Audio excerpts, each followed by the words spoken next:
Welcome to the Plan B CRNA podcast. I'm your host, Bobby Jones, and I'm so excited that you're here. The Plan B CRNA podcast is the only show made specifically for nurse anesthetists who are exploring options outside of their traditional career paths. This is the place to expand your mind and your goals as we uncover new ways to produce side income together. The mindset that we bring to any situation plays a key part in overcoming challenges and really enjoying our unique paths in life. On Thoughtful Thursdays, I like to explore emotional topics that are relevant to CRNAs and other providers. I think of this as my therapy, and I hope you learn some tips and tricks that you can use along your own journey. This episode is brought to you by On-Call Capital.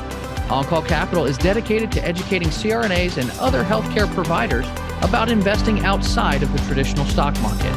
On-Call Capital also provides opportunities for you, yes you, to create passive income and generational wealth while also lowering your taxable income through investments in the apartment and alternative investment spaces. If you haven't hit subscribe yet, make sure you do that right now so that you don't miss an episode. Thanks so much for joining me today, and now on with the show.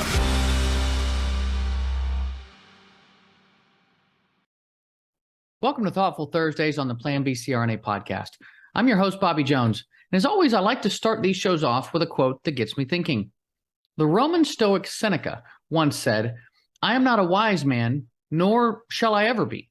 And so require not from me that I should be equal to the best, but that I should be better than the wicked.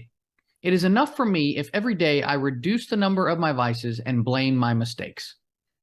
And I don't know about you, but I'm far from perfect. I mean, there's something wrong with each of us, and we all have things that we can work on. Personally, I'm not great at keeping in touch with family and friends. I don't call my dad and brother as much as I'd like, but hey, I'm working on it, right? Maybe you happen to work hard, but you don't take enough time for yourself.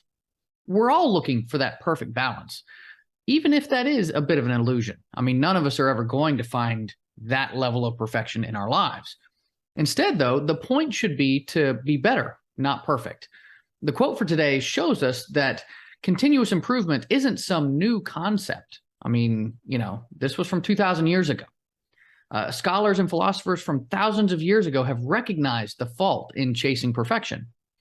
And what is wrong with chasing perfection, you might ask? Well, for starters, it leads us to expect too much of ourselves and of others. We tend to expect a lot from ourselves and others, and we're not always the most forgiving when things don't go our way.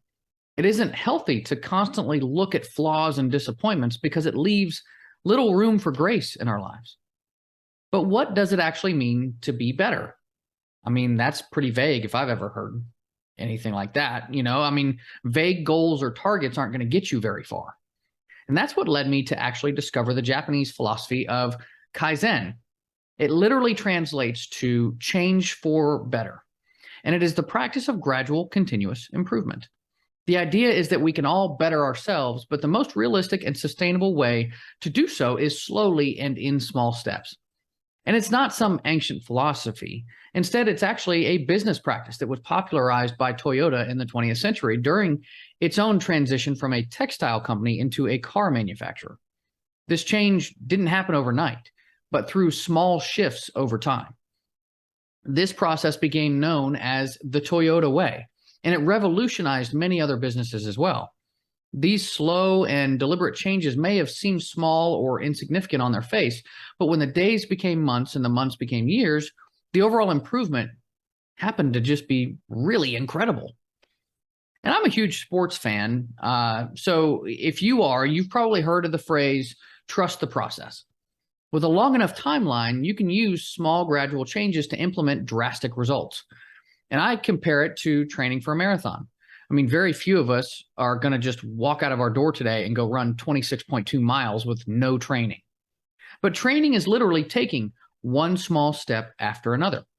When you try to advance too quickly in your training mileage, you actually risk setbacks or injury. I should know. I mean, I've done exactly that due to my own lack of patience, right? But trusting in a slower process can bring us the results that we're ultimately looking for, provided we have the patience to stick with it. And speaking of which, that brings me to the power of habit.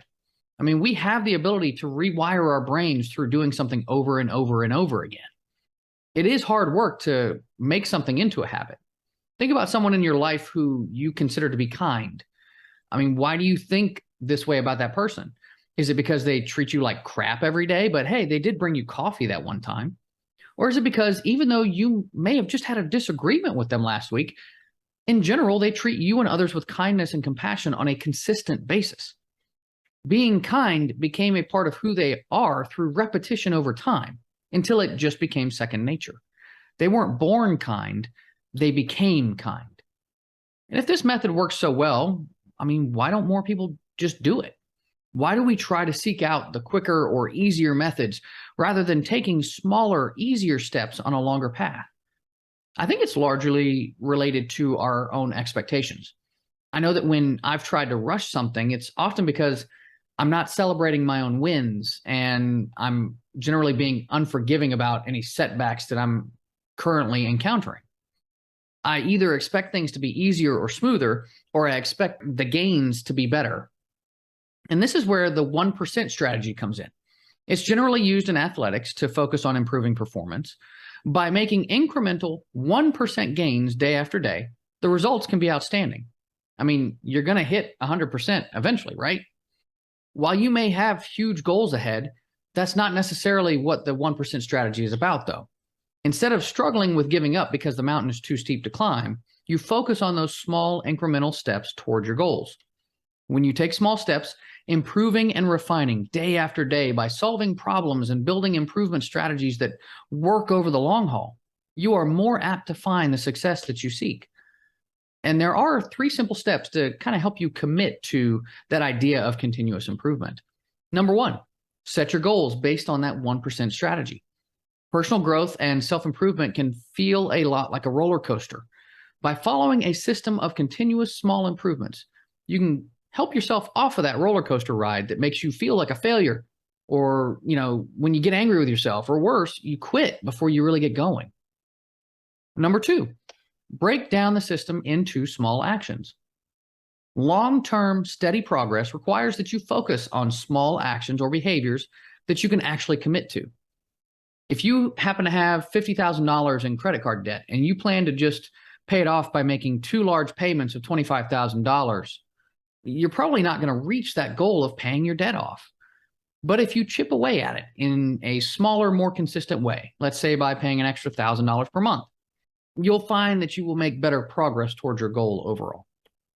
And number 3, keep track of your 1% achievements. You can evaluate and measure those improvements that you do make to keep yourself motivated and committed. If you're training for a 5K, but you don't keep track of your training distances, your subconscious brain may kick in to sabotage your progress by convincing you that it's just all too hard and you're not making any progress after all. But keeping track of those distances will help you to see your progress, and it rewires your subconscious to believe that you can actually achieve your goals and succeed in life. So what's the moral of this episode? Well, I think we could all stand to be kinder to ourselves, but we could also do with a little bit more patience as well. When I look around, I see extreme pressure from multiple sources to be successful right now. But the path to true success and fulfillment involves a longer, more subtle path than the overnight success stories would have you believe. If you take your time and you celebrate those small wins along the way, I think you'll set yourself up to thrive beyond your wildest dreams. Now, as always, I have a few links in the show notes for you to peruse. Of course, Atomic Habits by James Clear is one of the best books that you can pick up to learn more about that subject of continual self-improvement. And if you want to learn more about Kaizen, feel free to check out The Toyota Way, 14 Management Principles from the World's Greatest Manufacturer by Jeffrey K. Liker. And that's what I've got for you today. If you enjoyed what you heard, make sure you hit subscribe and leave us a 5-star review. I'd love to hear what you thought of the show today. So, feel free to leave any comments in your reviews of the podcast. And if you're interested in passive income opportunities with tax advantage real estate, visit my website at www.oncallinvestments.com or reach out to me on Facebook, LinkedIn, or Instagram. Until next time, be safe and take care of each other out there. Thank you so much for joining me for another episode of the Plan B CRNA podcast. If you haven't already subscribed and reviewed the show, I'd be honored if you took the extra time. It really helps to expand our reach and get the word out about the show. If you're a CRNA who is interested in sharing your story on our podcast, I'd love to have you. Please email me at bobby@oncallinvestments.com for more information. This episode was brought to you by On-Call Capital. They are dedicated to helping providers like you develop passive income and generational wealth through investments in the apartment and alternative investment spaces. Feel free to check out their website at www.oncallinvestments.com and subscribe to their free educational email series. You can find On-Call Capital on Facebook, Instagram, and Twitter. You can also check out our YouTube page, where you'll find all of the show episodes along with other educational videos. Thanks for listening, and we'll see you on the next episode.